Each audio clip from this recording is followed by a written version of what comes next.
How can you tell if you have freedom of religion? Is it because of the First Amendment? Does freedom of religion exist because the people say so? Does freedom of religion exist if government can decide whether you are properly following the tenets of your religion? A recent case before the Supreme Court asked that very question. Sadly, the court decided not to consider answering it. But we will, right here on the Constitution Study. Our desire to worship as we please was not only one of the driving factors in the creation of the colonies in America, it is a foundational freedom in this country. The very first freedom listed in the very first amendment in the Bill of Rights to be ratified was your freedom of religion. Specifically, Congress shall make no law respecting an establishment of religion or prohibiting the free exercise thereof. All of our states and the federal government recognize the importance of freedom of religion. Or do they? The laws of our states and of the United States provide religious organizations tax-exempt status. Under Title 26 of the United States Code, Section 501D, religious associations or corporations are exempt from federal taxation. In the Commonwealth of Virginia, not only are religious organizations exempt from taxation, but property owned and used by the organization are also tax-exempt. Enter the case of the trustees of New Life in Christ Church versus City of Fredericksburg, Virginia, which I'll just refer to as New Life Church versus Fredericksburg. This case began when the New Life in Christ Church in Fredericksburg, Virginia, claimed a tax exemption for a residence occupied by Josh and Anasari Storms. The City of Fredericksburg sought to deny the church's tax exemption. Years of litigation ensued. This case seems simple enough at first. The New Life in Christ Church claimed a tax exemption for the residence of their youth ministers, Josh and Anasari Storms, which the City of Fredericksburg denied, leading to this case. The case was heard in Virginia Circuit Court, which found for the City of Fredericksburg. After the Virginia Supreme Court declined to review the opinion, the church appealed to the Supreme Court of the United States for redress. The process for having a case heard by the Supreme Court involves a petition for a writ of certiorari, Latin for to be informed of, ordering that a lower court produce records for the Superior Court's review. In their petition, New Life Church posed two questions. First, did the city violate the First Amendment by interpreting church doctrine? And second, did the City of Fredericksburg refuse to extend tax-exempt status to the church's property without a compelling reason and thereby violate Virginia law? Now, if you followed the Constitution Study for any length of time, you probably recognize that this cannot be a First Amendment violation since neither Congress nor the federal government had any part in the situation. Now, while federal courts have conveniently ignored that fact for decades, I do want to look at this in the context of the Constitution and laws of Virginia. While this may not be a violation of the First Amendment to the United States Constitution, it very well may be a violation of the 14th Amendment. Reading from the petition for certiorari. Virginia law provides an exemption from property taxes for real property and personal property owned by churches or religious bodies and exclusively occupied or used for the residence of the ministers of any church or religious body. When the New Life in Christ Church claimed the property tax exemption for a residence occupied by two of its ministers, the City of Fredericksburg conducted an independent inquiry into the Presbyterian Church in America's Book of Church Order to determine whether the ministers actually are ministers under church doctrine. The city never challenged the sincerity of the church's belief that the ministers are, in fact, ministers. Instead, the city denied the exemption because it read the Book of Church Order to confer that designation only on ordained church officials with specific leadership roles. State law provides that property owned by religious bodies for the residence of ministers are exempt from property taxes. The issue that the church wanted the court to weigh in on was, does the city have the authority to determine who is or is not a minister for a church? So how has the city sought to justify denying the tax exemption? Primarily, the city argued that the church is not entitled to a tax credit because it misunderstands who qualifies as minister in its own faith tradition. The church tried to explain that the city misunderstood its traditions and practices. Who decides who qualifies as the minister of a church? Is it the church or the government? In sum, the Stormses perform essential religious functions within the church. Indeed, there is no dispute among the parties that they are doing religious work. This is a clear case of a government entity establishing the standards for ministers of a church.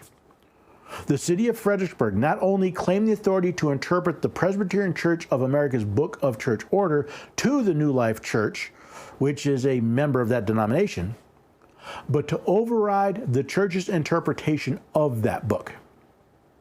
The city filed a motion for summary judgment.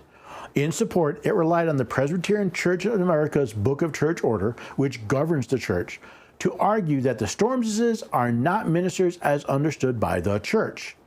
It then proceeded to argue that the Book of Church Order utilizes the term minister in contexts that make it clear that the term refers to duly ordained persons with specific leadership duties.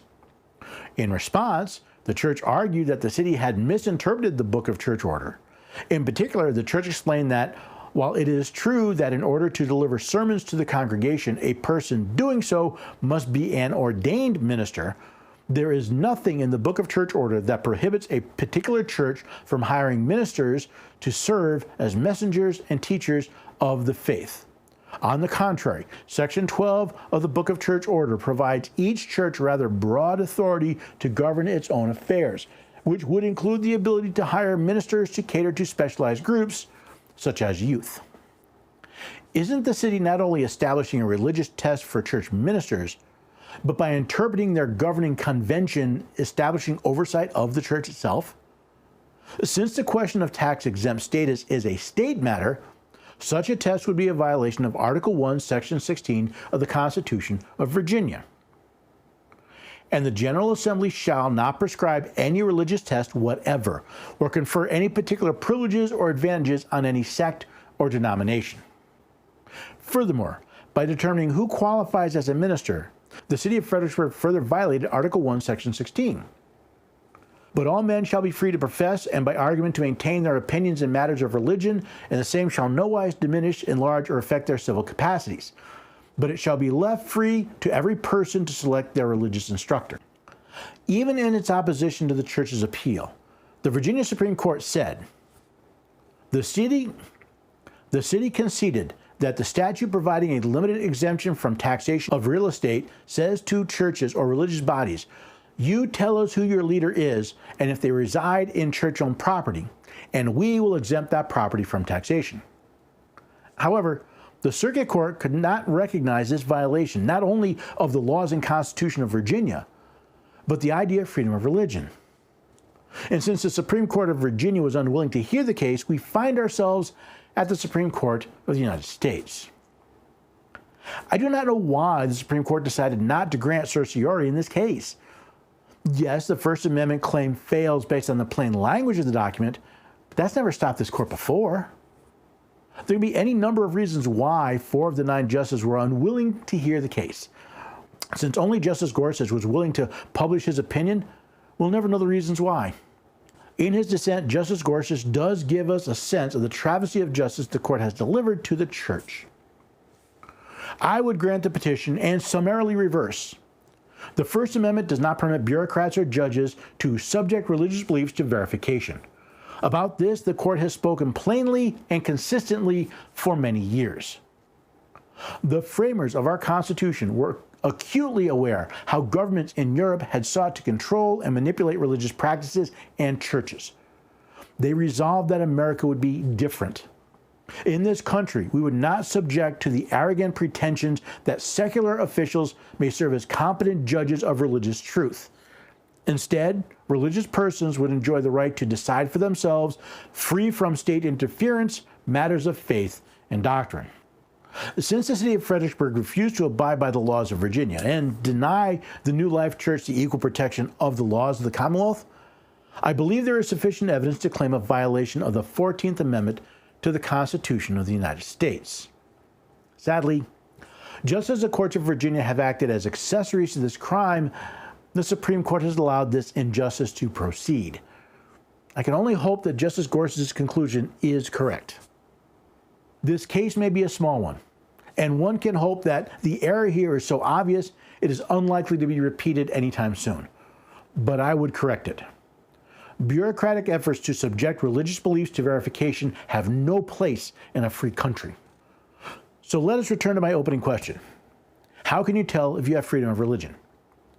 Neither the words in the Constitution of the United States nor those of Virginia were sufficient to protect the freedom of religion for the New Life in Christ Church. Does this mean we only have the rights our governments will allow?